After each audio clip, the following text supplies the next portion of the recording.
susunod na programa ay rated PG. Patnubay at gabay ng magulang ay kailangan sa mga batang manonood.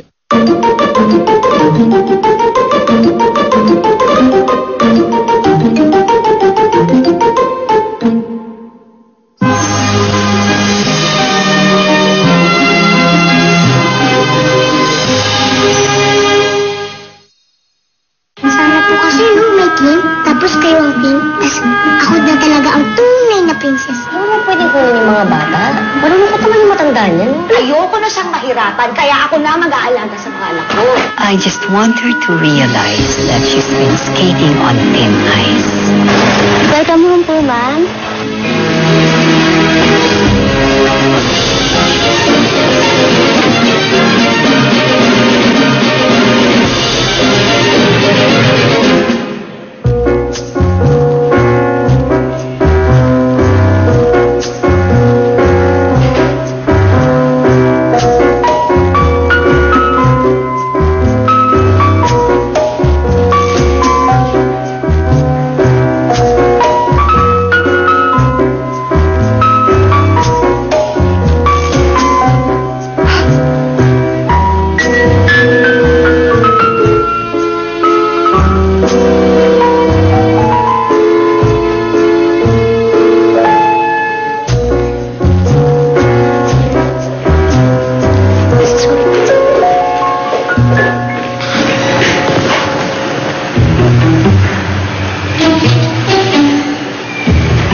May maitutulong po ba ako? Wala. Alam niyo po, gusto ko po talagang makakita ng tunay na prinsipe at saka prinsesa. Pwede po ba ako makalapit sa kanila?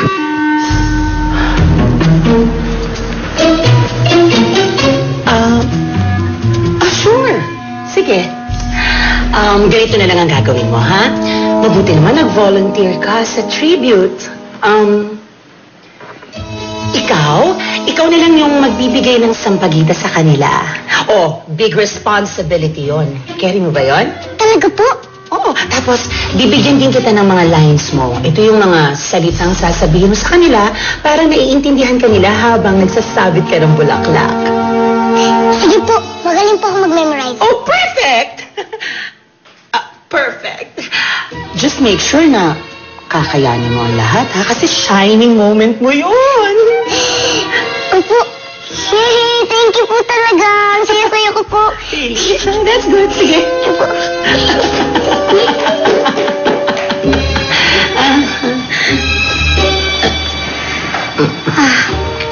Poor girl. How naive. Ayusin lahat ng kubyertos, ha?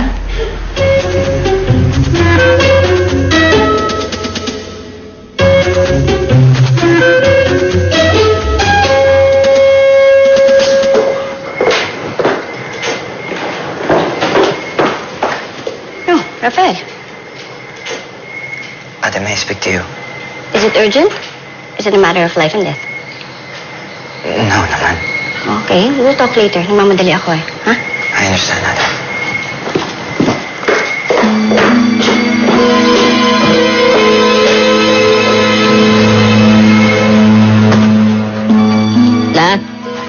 Wala na pong sukainin. Oo. Nang maraming prutas dyan eh. Mansanas, saging. Kaya mamaya na ako kakain, matutulog muna ako.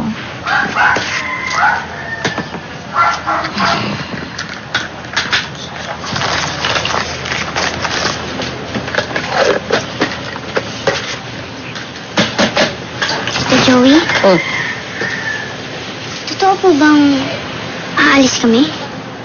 Oo nga, sabi ni Mama.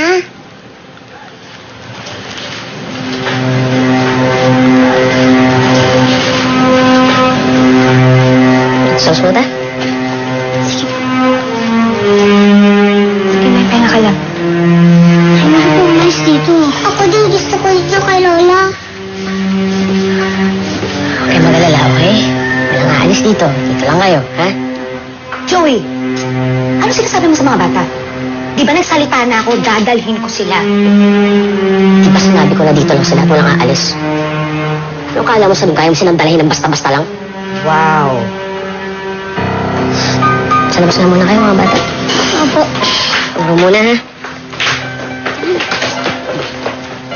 Joey, saan ka pupunta? Sandali lang!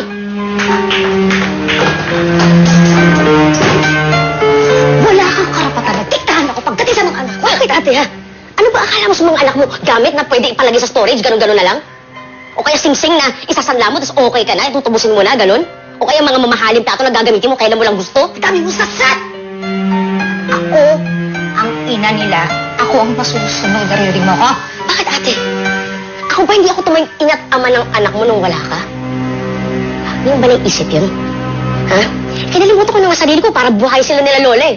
Pero syempre, hindi mo naiisip yun, ate. Kasi iniisip mo lang sarili mo. Puro sarili mo. Puro sarili mo lang yung iniisip mo. Wala akong pakialam sa amin at sa mga nagsasakripisyo para sa mga anak mo. Joey? Casey? Nag-aaway ba kayo? Hindi po, lola. Ano po? Nanonood na po kami TV.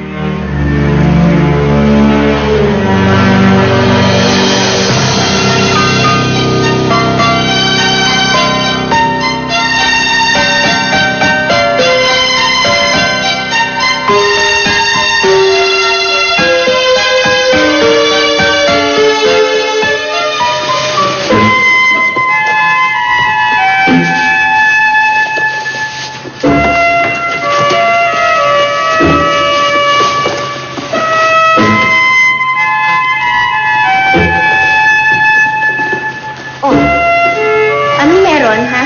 Kanino ba yan? Pinapaayos po ni Doña Victorina. Bakit daw? Eh, maayos naman dito, ah. Darating na daw po kasi yung bagong chef. Bago? Bakit? Kailan ba nagkaroon ng bago? Ewan ko. Desisyon ni Doña Victorina eh. Alam mo naman, sumusunod lang kami. Pero sandali, hindi ba meron tayong chef? At ako ang tagaluto ng presidente. Diba to, pang international daw to. Kinuha talaga siya para sa pagdating ng royal family. Talaga? Eh, bakit hindi sa akin sinasabi ng presidente? Baka naman sila na ni Doña Victorina ang nag-usap. World class daw kasi ang gusto ni Doña Victorina. Yung magaling sa mga kakaibang menu.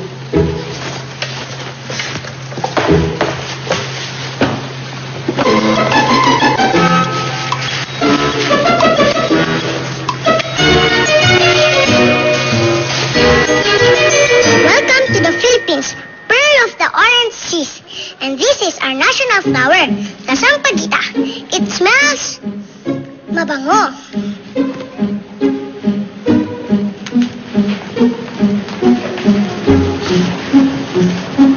What are you doing?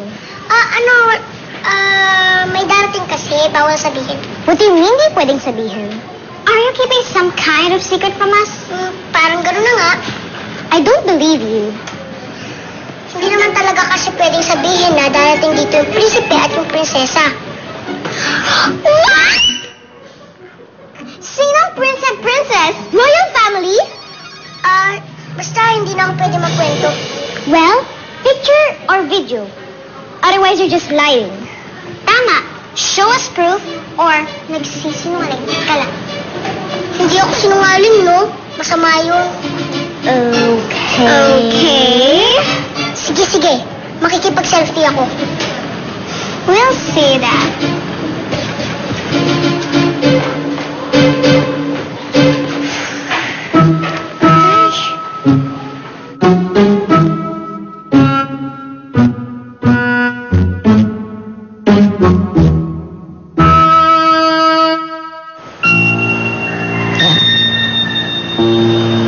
Pasensya ka na. Parang palpaklat na ginagawa.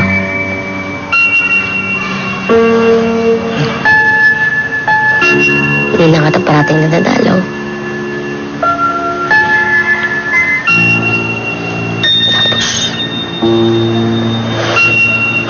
Tapos ganito pa yung mangyayari.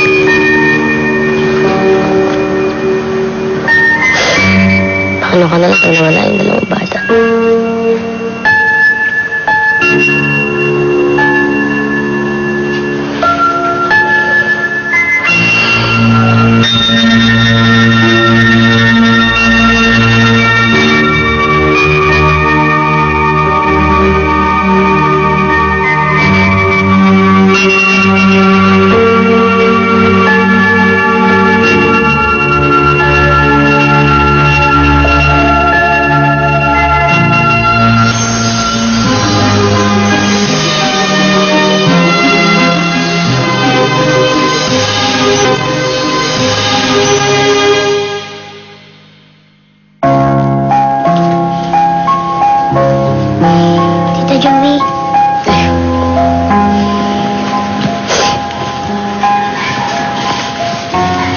Huwag na po kayong umiyak. Oo nga po. Di po kami aalis. Di po kami sasama kay Mama.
Sobrang excited na po talaga ako.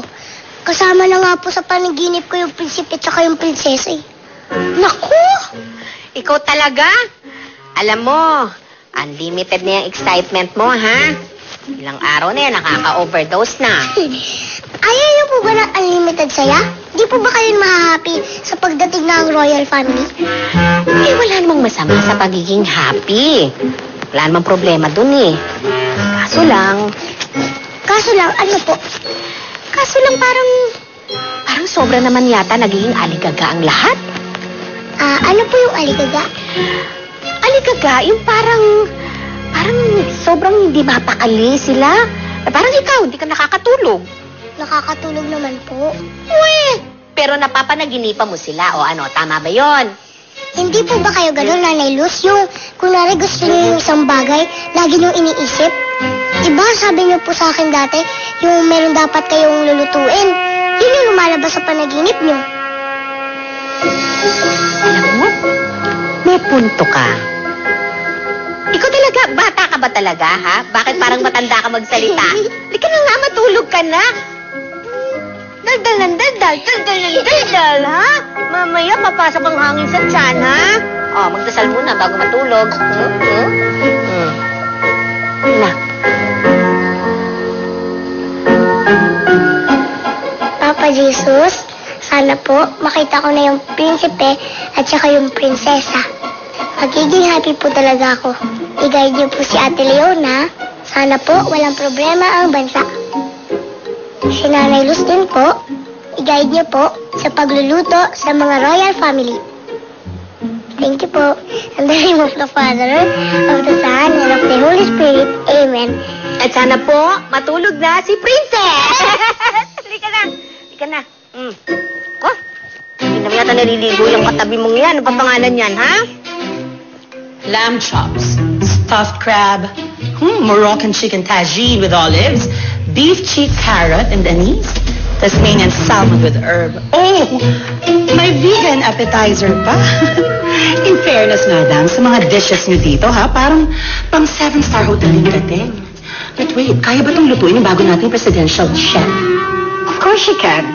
Some of those dishes, niluto niya yan dun sa reality cooking competition sa US. O, panalo naman pala si bagong chef. Georgina, you know I won't settle for a lesser talent. I know, right? Kaya nga, kinuha niyo rin ako, di ba? Alam ko naman, madam, na gusto niyo napapalibutan kayo ng mga kagaya ko. Talented Filipinos of world-class caliber.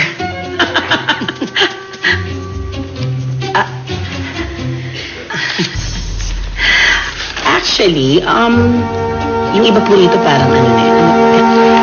Cassoulet de Toulouse. Cassoulet de Toulouse. Cassoulet de Toulouse. Nako, Diyos ko, baka tumambling ang dila ako, hindi na makarecover. Cassoulet de Toulouse. De Toulouse.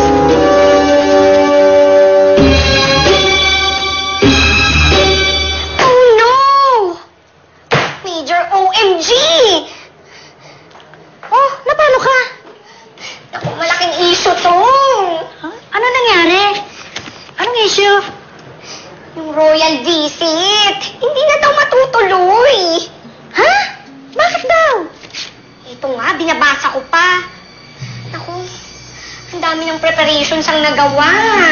Sabi mo agad kay Madam President para malaman niya.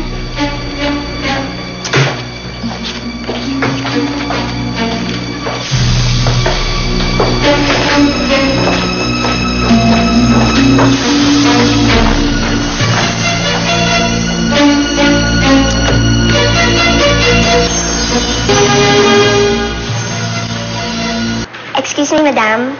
Nakatanggap po tayo ng email mula sa royal family. Ano daw? Hindi na daw po matutuloy ang royal visit. Health reasons daw po sa part ng prinsesa. I see. Madam, ano na pong mangyayari? What do you mean? Yung preparations po, ready na po ang lahat. Marami na pong na-invite para sa royal dinner. Wala tayong magagawa dyan, Portia. We just have to cancel everything. Madam, paano naman po sasabihin kay Doña Victorina? Just tell her, okay? Ay, Diyos ko pong patay.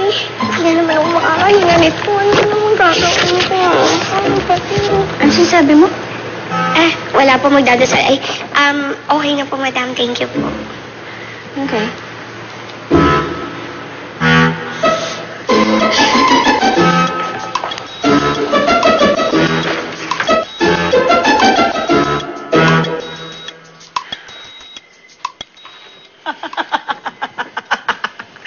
Doña V! Doña V! Doña V? What's wrong, Doña V? Everything is wrong, Georgina. Bakit po? Hindi matutuloy ang royal visit. OMG! Georgina, alam mo bang marami ng ambassadors ang nag-confirm? They are going to attend the royal dinner. It's a black tie event. At yung wine na in-order ni Daphne from her friends sa France, nandyan na lahat. Everything is ready. Yung isusuot niyo sa event, ready na. Nalagyan ko na ng Swarovski crystals yung gown. At yung presidential chef, nandyan na rin, Doña V. Isa pa yan, isa pa yan. She flew in all the way from New York. Ano na lang ang sasabihin niya? Ano na lang ang sasabihin ng parents niya? That the offer was bogus? Hindi naman po siguro ganun yun, Doña V. I'm sure hindi naman po kayo magbibigay ng isang bogus offer.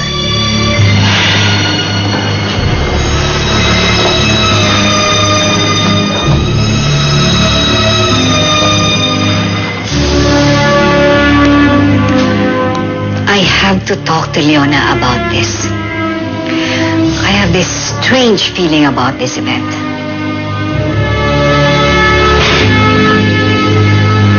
Bakit po?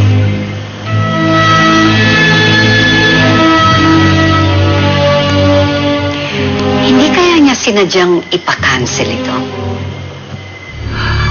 Para ipahiya ako?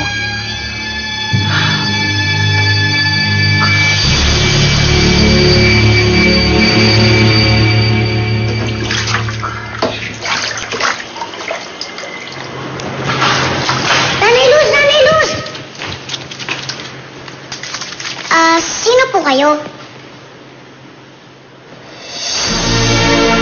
Ako si Elise, ang bagong presidential chef. Hi.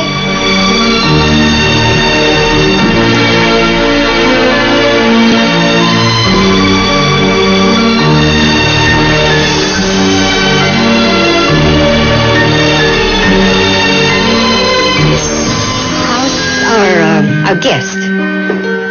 Mama, what did you do to her? Hindi na talaga magbabago isip ko, ha? Tuloy na dadaling ko na yung mga bata. Ngayon mo pa talaga kukunin yung mga apo niya? For urgent matter lang si madam. Puno kasi yung schedule niya. So, gusto niyang mag-early lunch. I'm sorry, ma'am. I mean, madam. So you're the new chef. Sabi po ni Ate Portia, magaling siya magluto. Let's see then.